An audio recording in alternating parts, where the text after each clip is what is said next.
Prince Harry and Meghan Markle are once again under fire after a damning expose on the Sussexes was published by Hollywood Bible Vanity Fair. Vanity Fair just pulled a move Meghan Markle did not expect. The very magazine she once proudly posed for is now publishing claims that paint a very different picture of her and Harry.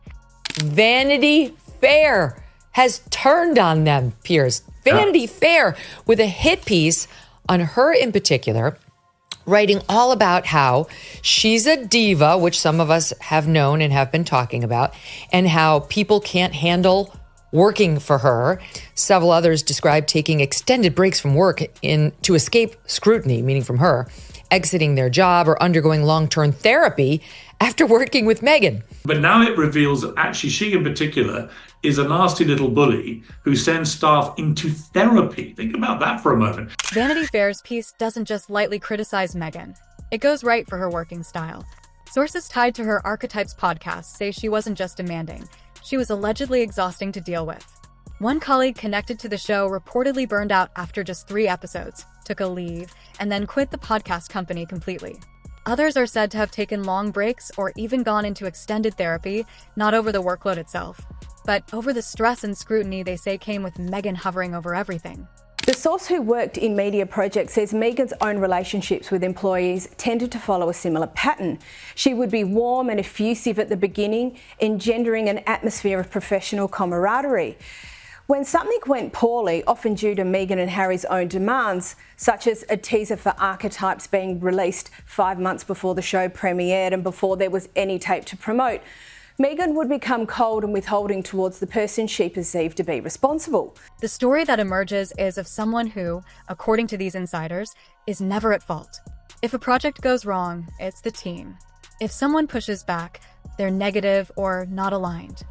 The person who interacted professionally with her says, I think if Meghan acknowledged her own shortcomings or personal contributions to situations, rather than staying trapped in a victim narrative, her perception might be better. One person who claims to have worked with her professionally is quoted saying that if Meghan would just own her part in situations instead of constantly framing herself as the victim, her public image might be very different. That's an important line because it hits the core criticism. It's not just that she has high standards. Lots of big names do. It's that, according to these accounts, she doesn't acknowledge any responsibility when things go sideways. Several others describe taking extended breaks from work to escape scrutiny, exiting their jobs, or undergoing long-term therapy after working with Meghan. On their website and in interviews, Meghan and Harry brand themselves as compassionate, mental health-focused, and kind. They talk about protecting people's well-being, fighting online hate, promoting empathy and healing. That is the official Sussex brand. But Vanity Fair says that in their wealthy Montecito neighborhood, some people see them as the total opposite. And going on to say the prince and the starlet, according to Vanity Fair, have become local villains in Montecito. Quoting someone as saying they are the most entitled, disingenuous people on the planet. One voice quoted in the article reportedly calls them the most entitled, disingenuous people on the planet. That's not a small insult. And the reasoning behind it is simple. They left the UK saying they wanted privacy and an escape from press pressure, then turned around and signed huge media deals, gave big sit-down interviews, dropped a docuseries, and kept putting themselves right back in the spotlight. So there are 2 competing realities. The story they tell, we left to protect our mental health and our family. The story critics tell, they left to become independent celebrities who control their own narrative and cash in on it. Vanity Fair's piece feeds that second storyline hard. It doesn't just question their behavior. It questions their entire brand of compassion. They're all about compassion. They're compassionate people. They're also all about mental health and helping people with mental health. They've been very vocal about that recently, about the perils of online trolling and the effect it has on people's mental health. And yet here we are with Vanity Fair, the Hollywood Bible, the thing that Meghan was most thrilled about getting the cover of a few years ago when she got engaged to Harry, which went down very badly with the palace at the time, I can tell you. But now it reveals that actually she in particular is a nasty little bully who sends staff into therapy. Think about that for a moment. These new podcast workplace claims don't land on a blank slate. Back in the UK, there were already serious reports that Meghan had allegedly bullied palace staff. Staffers said they were reduced to tears. There were claims that some felt broken and desperate to leave. Internal complaints were reportedly made, then folded away quietly. Because of NDAs, internal reviews, and palace discretion, a lot of those details never fully came out.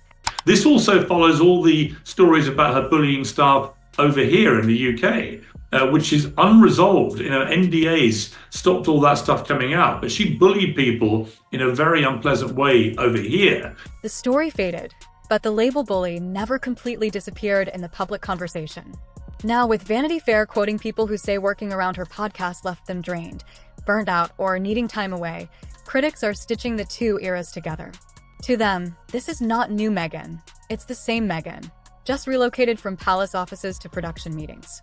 Supporters would argue these are anonymous sources with their own agendas, and that strong women are often branded difficult when they simply insist on standards. That may well be true in many cases.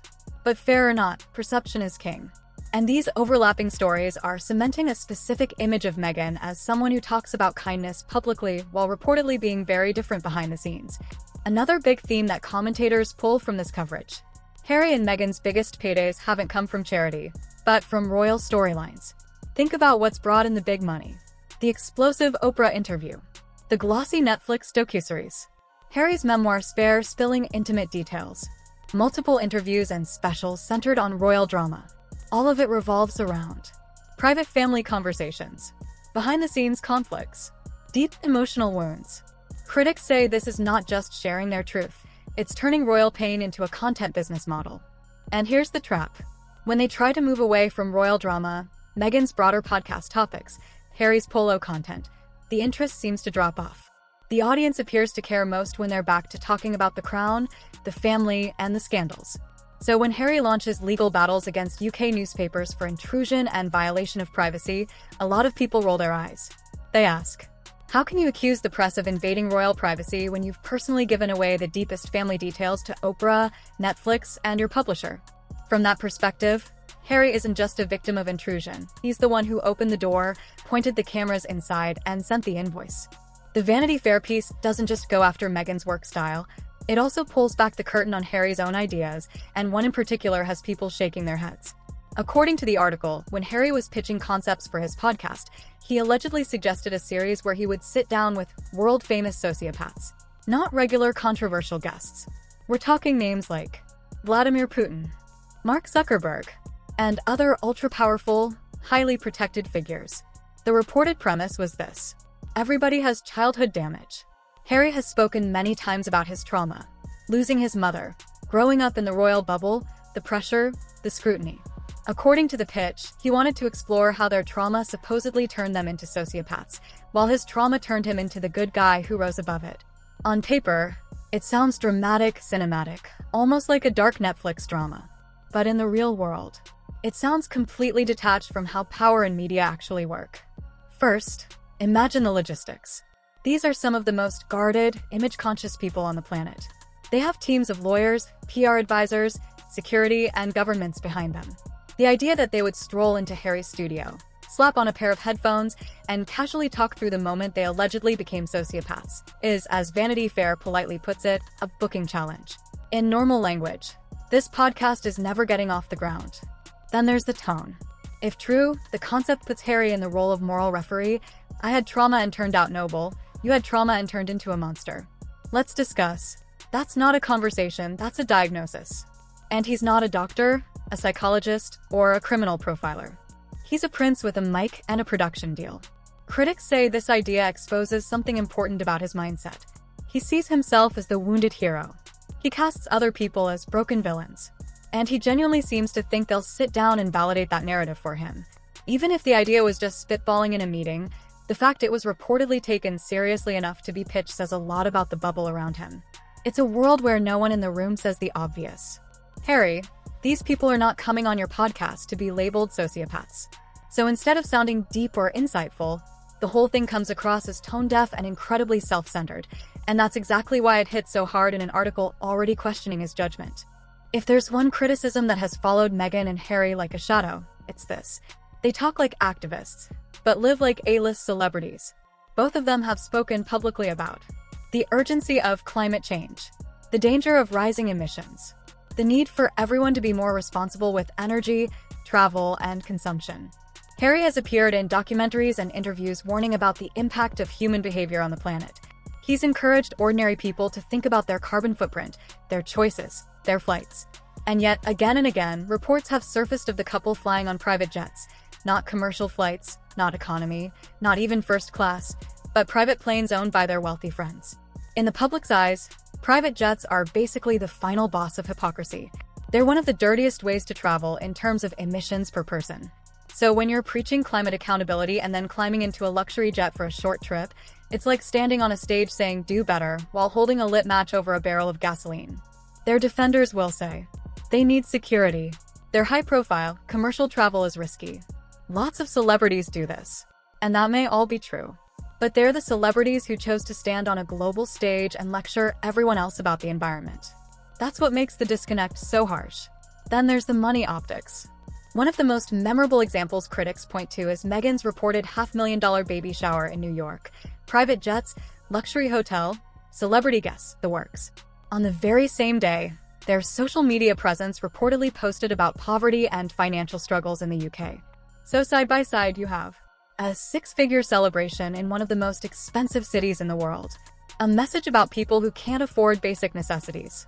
Even if that timing wasn't intentional, it looked like pure cell phones. You don't have to be a PR expert to understand how badly that plays with the public. That's why when Vanity Fair and other outlets talk about their hypocrisy, people don't need much convincing. They've seen this pattern before. Climate speeches followed by private flights. Mental health soundbites next to stories about staff allegedly being pushed to the brink. Poverty awareness posts paired with ultra-luxury lifestyle moments. And once an audience decides you're in the rules for the not for me category, it's very, very hard to climb back out. Now we get to Meghan's latest reported pivot, the lifestyle reinvention. According to reports, she's lining up a show that looks a lot like a California version of Martha Stewart. Beautiful kitchen, perfect lighting, curated cookware and decor. Meghan cooking, entertaining, and chatting with glamorous guests in her Montecito home. On one level, it makes sense. The royal drama, well, can't last forever. At some point, you need a new lane. Cookbooks, homeware, wellness, entertaining, maybe a product line or two. That's how many celebrities evolve when the headline shock slows down. They turn their name into a lifestyle brand. But the problem isn't just what she's doing. It's where and when. California is dealing with some of the worst wildfires in its history. Entire neighborhoods have been wiped out. Families have watched everything they own. Houses, photos, clothes, memories go up in flames overnight. News cameras show ash, twisted metal, burned out cars. People standing in masks looking at the remains of their lives.